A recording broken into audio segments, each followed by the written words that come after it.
प्रिय छात्रों, Verde Hindi classes में आपका स्वागत है।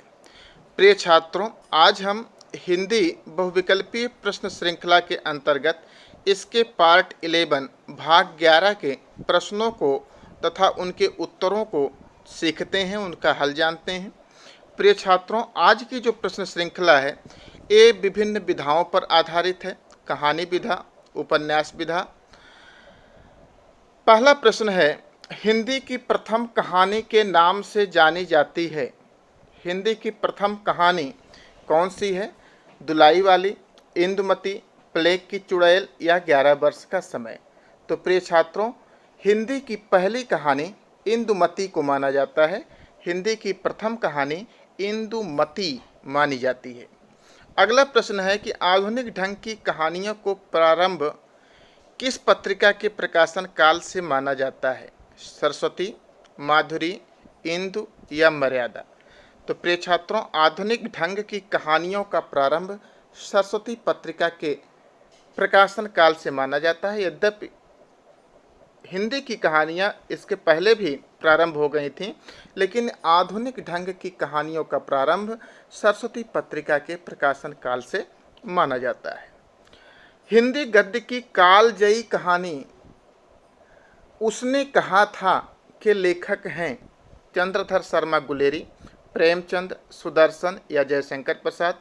तो प्रिय छात्रों, एक कालजयी कहानी उसने कहा था क्योंकि ये कहानी ऐसी है कि इस कहानी को लिखकर लेखक चंद्रधर शर्मा गुलेरी अमर हो गए, क्योंकि इसमें प्रेम की जिस परिस्थिति का चित्रण किया गया है उस परिस्थिति में प्रेम में किए गए वादों का निर्वाह करना हर किसी के लिए मुश्किल है, लेकिन इसका नायक जो है वो युद्ध के समय भी प्रेम में जो उसने निर्वाह किया था, जो उसने कहा था उसका निर्वाह किया, इसलिए इसे कालजयी कहानी कही जाती है। इस कहानी को लिखकर गुलेरी जी अमर हो गए। अपनी 4-5 कहानियों के माध्यम से उन्होंने हिंदी साहित्य में एक कहानीकार के रूप में अपना स्थान बना लिया, इसलिए इसे कालजयी कहानी कही जाती है और इसके लेखक चंद्रधर शर्मा गुलेरी हैं।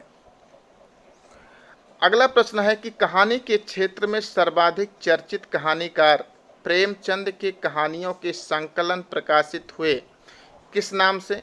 क्षीरसागर शीर्षक से, मानसरोवर शीर्षक से, मानसागर शीर्षक से या कथा संग्रह शीर्षक से। तो प्रिय छात्रों, प्रेमचंद की कहानियों का संग्रह मानसरोवर शीर्षक से प्रकाशित हुआ और ये कई खंडों में प्रकाशित हुआ था। मानसरोवर उनका कहानी संग्रह है जिसमें लगभग प्रेमचंद की सभी कहानियां संग्रहित हैं। अगला प्रश्न है, ग्राम, आकाशदीप, गुंडा, चित्रमंदिर, आंधी, सलीम, मधुआ आदि कहानियां किस कहानीकार द्वारा रचित हैं? भगवती चरण वर्मा, उपेंद्र नाथ अस्क, जयशंकर प्रसाद या प्रेमचंद। तो प्रिय छात्रों, ग्राम प्रेमचंद की प्रथम कहानी थी और एक कहानी नहीं, प्रेमचंद की नहीं, ग्राम जयशंकर प्रसाद की प्रथम कहानी थी और एक कहानी इंदु पत्रिका में प्रकाशित हुई, इसको भी आप जानिए।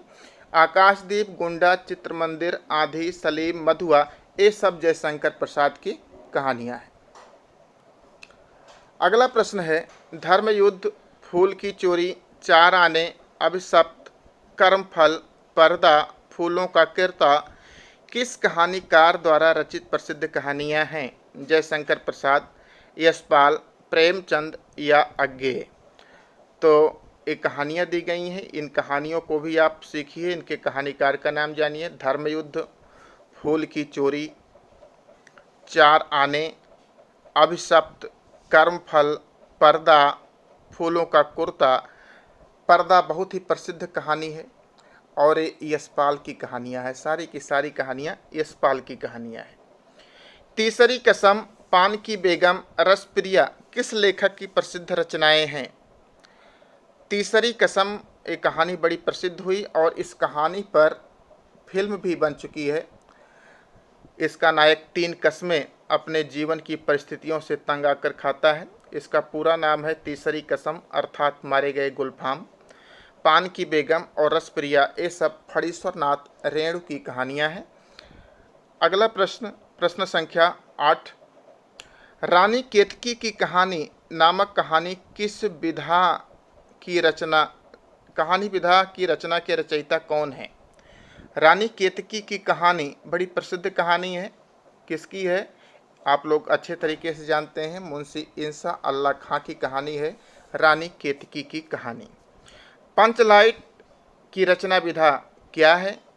आप लोगों के सिलेबस में पंचलाइट कहानी है, तो इसकी रचना विधा कहानी ही है, ज़्यादा बताना नहीं है। नमक का दरोगा के कहानीकार कौन हैं? नमक का दरोगा ये प्रेमचंद की प्रसिद्ध कहानी है, ये भी आपके सिलेबस में रह चुकी है कहानी। नमक का दरोगा एक प्रेमचंद की प्रसिद्ध कहानी है। अगला, निम्नलिखित में कौन सी कहानी भारतेंदु के पूर्व की है? इंदुमती, 11 वर्ष का समय, रानी केतकी की कहानी या दुलाई वाली? तो इंदुमती, 11 वर्ष का समय, रानी केतकी की कहानी, दुलाई वाली में से कौन सी कहानी भारतेंदु के पूर्व की है? तो इंदुमती भी भारतेंदु युग की ही है, 11 वर्ष का समय भी उन्हीं के समय की है, दुलाई वाली भी उन्हीं के समय की है, लेकिन रानी केतकी की कहानी जिसके लेखक इंसा अल्लाह खां हैं, ये भारतेंदु के पूर्व युग की है। अगला प्रश्न है कि दुलाई वाली किस विधा की रचना है? दुलाई वाली भी एक कहानी है जिसकी रचनाकार महिला लेखिका बंग महिला के नाम से जानी जाती हैं। मुंशी प्रेमचंद ने किस विधा को मानव चरित्र का चित्र मात्र कहा है? प्रिय छात्रों, आप लोग इसको अच्छे तरीके से जान जाएं। मुंशी प्रेमचंद ने उपन्यास विधा को मानव चरित्र का चित्र मात्र कहा है। उपन्यास विधा को मुंशी प्रेमचंद ने मानव चरित्र का चित्र मात्र कहा है। अगला प्रश्न है, हरखू किस कहानी का से संबंधित है? बलिदान, आकाशदीप, प्रायश्चित या समय? तो प्रिय छात्रों, हरखू बलिदान कहानी, जो कि प्रेमचंद की कहानी है बलिदान, इस कहानी का विख्यात चरित्र है। मधुआ किस विधा की रचना है? अभी आपने पढ़ा, मधुआ जयशंकर प्रसाद की कहानी है, एक कहानी विधा की रचना है। जिंदगी और जोंक के लेखक कौन हैं? जिंदगी और जोंक एक कहानी है, इसके लेखक कौन हैं? जयशंकर प्रसाद, अमरकांत, शिवानी या शिव प्रसाद सिंह? तो प्रिय छात्रों, जिंदगी और जोंक ये अमरकांत की प्रसिद्ध कहानी है। अगले प्रश्न संख्या 17 पर, इंदुमती है क्या प्रथम कहानी, प्रथम उपन्यास, निबंध या इनमें से कोई नहीं? इसको भी आप लोग पढ़ चुके हो।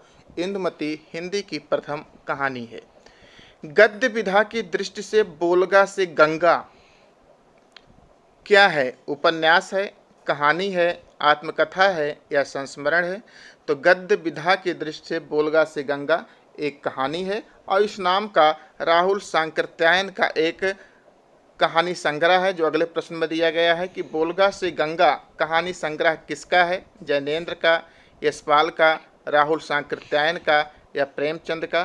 तो बोलगा से गंगा ये राहुल सांकृत्यायन का कहानी संग्रह भी है, और बोलगा से गंगा नाम की एक कहानी भी है। अब हम चलते हैं अगली विधा की तरफ, उपन्यास विधा पर आधारित कुछ प्रश्नों को लेते हैं। पहला प्रश्न है कि हिंदी का प्रथम मौलिक उपन्यास माना जाता है? तो प्रिय छात्रों, हिंदी का प्रथम मौलिक उपन्यास परीक्षा गुरु माना जाता है, जो कि लाला श्रीनिवास दास द्वारा रचित है। ये प्रथम मौलिक उपन्यास, आप लोग ये ध्यान लीजिएगा, मौलिक उपन्यास अर्थात जो स्वयं की कल्पना से लिखा गया है। अनुदित उपन्यास तो बहुत थे पहले, लेकिन प्रथम मौलिक उपन्यास परीक्षा गुरु है, जो लाला श्रीनिवास दास द्वारा रचित है। अगला प्रश्न है कि भाग्यवती को हिंदी का प्रथम सामाजिक उपन्यास माना जाता है। इसको आप जानिए कि भाग्यवती भी एक उपन्यास है, ये हिंदी का प्रथम सामाजिक उपन्यास माना जाता है। इसके लेखक कौन थे? तो इसके लेखक 4 ऑप्शन है, नवीन चंद्र राय, गोपाल राम गहमरी, श्रद्धा राम फुलौरी या देवकी नंदन खत्री। तो प्रिय छात्रों, भाग्यवती जो कि प्रथम सामाजिक उपन्यास हिंदी का माना जाता है, इसके लेखक श्रद्धा राम फुलौरी हैं। अगला प्रश्न उपन्यास विधा से ही, हिंदी उपन्यासों की विकास परंपरा का अध्ययन किस लेखक के नाम से किया जाता है? जयशंकर प्रसाद, प्रेमचंद, जैनेन्द्र कुमार या यशपाल? तो प्रिय छात्रों, उपन्यासकार के रूप में सबसे अधिक उपन्यास लिखकर प्रेमचंद प्रसिद्ध हुए, और जब कभी भी हिंदी उपन्यासों की विकास परंपरा का अध्ययन किया जाता है तो प्रेमचंद के ही नाम से किया जाता है। गोदान, निर्मला, रंगभूमि, कर्मभूमि किस लेखक की रचनाएं हैं? तो ये उन उपन्यासों का नाम भी आप जानिए। गोदान, गबन, निर्मला, रंगभूमि, कर्मभूमि, सेवा सदन इत्यादि उपन्यास ये सारे के सारे प्रेमचंद जी द्वारा बहुत रचे गए, जो बहुत ही प्रसिद्ध उपन्यास हुए हैं। कंकाल और तितली जैसे उपन्यास हिंदी साहित्य को किस लेखक ने दिए हैं? जयशंकर प्रसाद, अज्ञेय, नागार्जुन या प्रेमचंद? तो प्रिय छात्रों, हम पहले भी आपको बता चुके हैं कि कंकाल, तितली और इरावती तीन उपन्यास ये जयशंकर प्रसाद जी द्वारा लिखे हुए हैं। और इसमें आप ये भी जानिए, अगर एक प्रश्न पूछा जाए कि जयशंकर प्रसाद जी का कौन सा उपन्यास अपूर्ण है, तो उनका इरावती उपन्यास अपूर्ण माना जाता है, और कंकाल और तितली एक पूर्ण उपन्यास हैं, ये जयशंकर प्रसाद जी द्वारा रचित हैं। अगला प्रश्न है कि निम्नलिखित में से कौन उपन्यासकार प्रेमचंद युग का नहीं है? जयशंकर प्रसाद, पांडे बेचन शर्मा उग्र, बाल कृष्ण भट्ट या भगवती प्रसाद वाजपेयी? तो प्रिय छात्रों, इसमें से बाल कृष्ण भट्ट ये भारतेंदु युग के थे, ये प्रेमचंद युग के उपन्यासकार नहीं हैं। अगला प्रश्न है कि निम्नलिखित उपन्यासकारों में से कौन आंचलिक उपन्यासकारों की श्रेणी में आता है? ध्यान दीजिएगा, ये आंचलिक उपन्यासकार पूछा जा रहा है। आंचलिक उपन्यासकार या आंचलिक कहानीकार की अगर चर्चा हो तो उसमें सबसे पहला और प्रमुख नाम आता है फणीश्वर नाथ रेणुका। और फणीश्वर नाथ रेणुका जो आंचलिक उपन्यास सबसे अधिक प्रसिद्ध हुआ, उस उपन्यास का नाम है मैला आंचल, जो कि बिहार के एक अंचल पर आधारित है। अगला प्रश्न है कि निम्नलिखित में से कौन उपन्यास नहीं है? बाणभट्ट की आत्मकथा, मैला आंचल, शेखर एक जीवनी या संस्कृत के 4 अध्याय? तो प्रिय छात्रों, आप इन चारों रचनाओं को जानिए। बाणभट्ट की आत्मकथा, आप नाम से मत घबराइएगा, ये आत्मकथा यद्यपि लिखा गया है लेकिन ये उपन्यास है, और ये उपन्यास हजारी प्रसाद द्विवेदी जी द्वारा लिखा गया है। मैला आंचल अभी हमने आपको बताया, ये फणीश्वर नाथ रेणु के द्वारा लिखा गया उपन्यास है। शेखर एक जीवनी, इसके नाम से जीवनी शब्द जुड़ा हुआ है, लेकिन जीवनी से आपको गुमराह होने की आवश्यकता नहीं है, ये भी एक उपन्यास है, और ये उपन्यास सच्चिदानंद हीरानंद वात्स्यायन अज्ञेय द्वारा 2 खंडों में लिखा गया है। अगला है संस्कृत के 4 अध्याय। ये संस्कृत के 4 अध्याय ये उपन्यास न होकर एक लंबा निबंध है, जिसमें भारतीय संस्कृति के बारे में 4 भागों में बताया गया है, और इसके लेखक हैं रामधारी सिंह दिनकर। तो संस्कृत के 4 अध्याय ये उपन्यास ना होकर एक लंबा आलोचनात्मक निबंध है। अगला प्रश्न है, निम्नलिखित में से कौन सी रचना उपन्यास नहीं है? परीक्षा गुरु, तितली, अशोक के फूल या गबन? आप चारों रचनाओं को इसमें जानिए। परीक्षा गुरु लाला श्रीनिवास दास द्वारा लिखित प्रथम उपन्यास है, हिंदी का प्रथम उपन्यास माना जाता है। आपने अभी पढ़ा कंकाल, तितली और इरावती, ये तीनों जयशंकर प्रसाद द्वारा लिखे गए उपन्यास हैं। गबन प्रेमचंद का उपन्यास है, जबकि अशोक के फूल हजारी प्रसाद द्विवेदी जी द्वारा रचित एक निबंध है, जो कि आपके पाठ्यक्रम में भी सम्मिलित है, ये उपन्यास नहीं है। अगला प्रश्न है, परीक्षा गुरु की रचना विधा क्या है? तो आप लोग जानते ही हो कि परीक्षा गुरु हिंदी का प्रथम मौलिक उपन्यास माना जाता है, तो इसकी रचना विधा उपन्यास है। अगला प्रश्न है कि गिरती दीवारें जो कि एक उपन्यास है, इसके रचनाकार कौन हैं? उपेंद्र नाथ अस्क, शिव प्रसाद सिंह, सच्चिदानंद हीरानंद वात्स्यायन अज्ञेय या रामविलास शर्मा? तो प्रिय छात्रों, गिरती दीवारें उपेंद्र नाथ अस्क का लिखा हुआ एक उपन्यास है।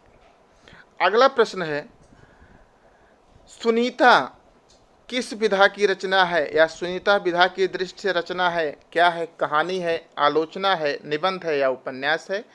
तो आपको पहले भी बता चुके हैं, दोबारा भी हम कह रहे हैं कि सुनीता और त्यागपत्र ये दो उपन्यास जैनेन्द्र कुमार के हैं और सुनीता उपन्यास विधा की इसका मतलब रचना है। बलचनमा उपन्यास है फणीश्वर नाथ रेणु का, नागार्जुन का, अमृत राय का या अमरकांत का? तो प्रिय छात्रों, बलचनमा नागार्जुन के द्वारा, बाबा नागार्जुन जो मैथिली के थे, यात्री उपनाम से कविताएं भी लिखा करते थे, इनका यात्री उपनाम था। तो बलचनमा नागार्जुन का उपन्यास है।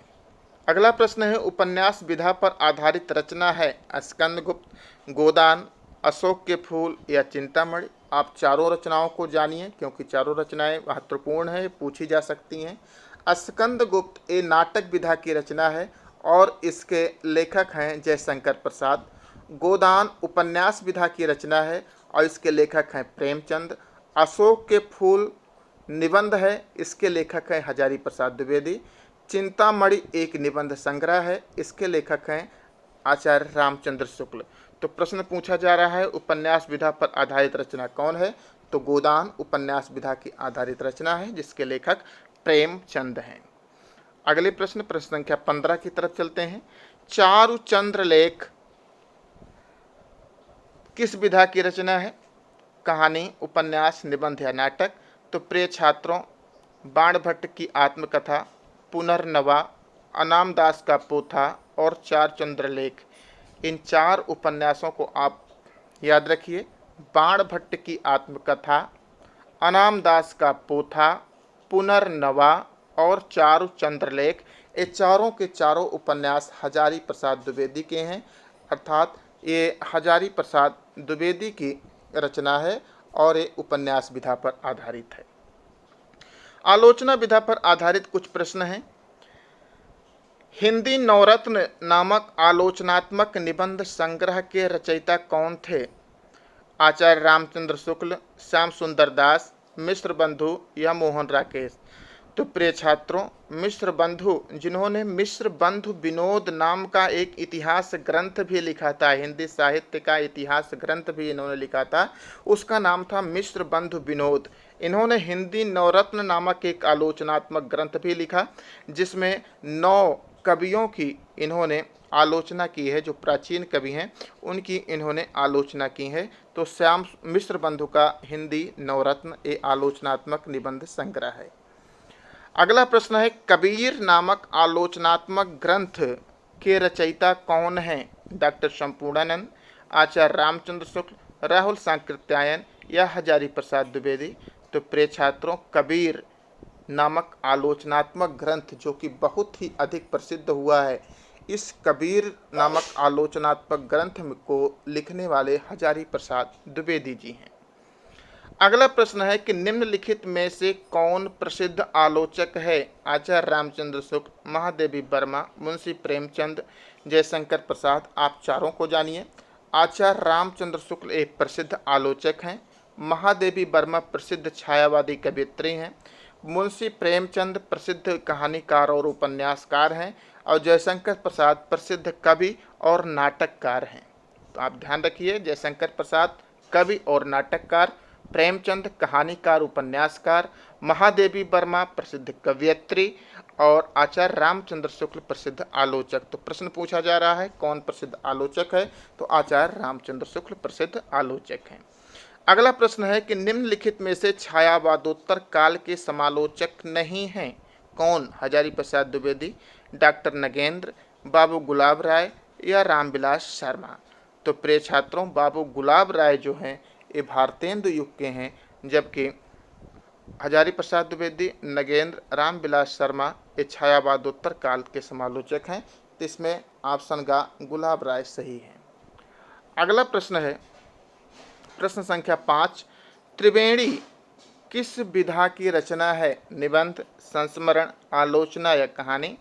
तो प्रिय छात्रों, त्रिवेणी आलोचना विधा की रचना है जो कि रामचंद्र शुक्ल जी की रचना है और इसमें इन्होंने सूरदास, तुलसीदास और मलिक मोहम्मद जायसी तीन रचनाकारों की रचनाओं की आलोचना की है। तो त्रिवेणी आलोचना विधा की रचना है। यह रचना रामचंद्र शुक्ल की है, जिसमें उन्होंने सूरदास, तुलसीदास और मलिक मोहम्मद जायसी के रचनाओं की आलोचना की है। अगला है साहित्यालोचन गद्य विधा की रचना है। कौन से गद्य विधा है? नाटक है, उपन्यास है, आलोचना है या निबंध है? तो प्रिय छात्रों, साहित्यालोचन श्याम सुंदर दास की ये प्रसिद्ध रचना है और ये आलोचना है। तो प्रिय छात्रों, इस प्रकार से आपके 40 प्रश्नों का उत्तर इस भाग 11 के बहुविकल्पीय प्रश्न श्रृंखला के अंतर्गत हमने दिया।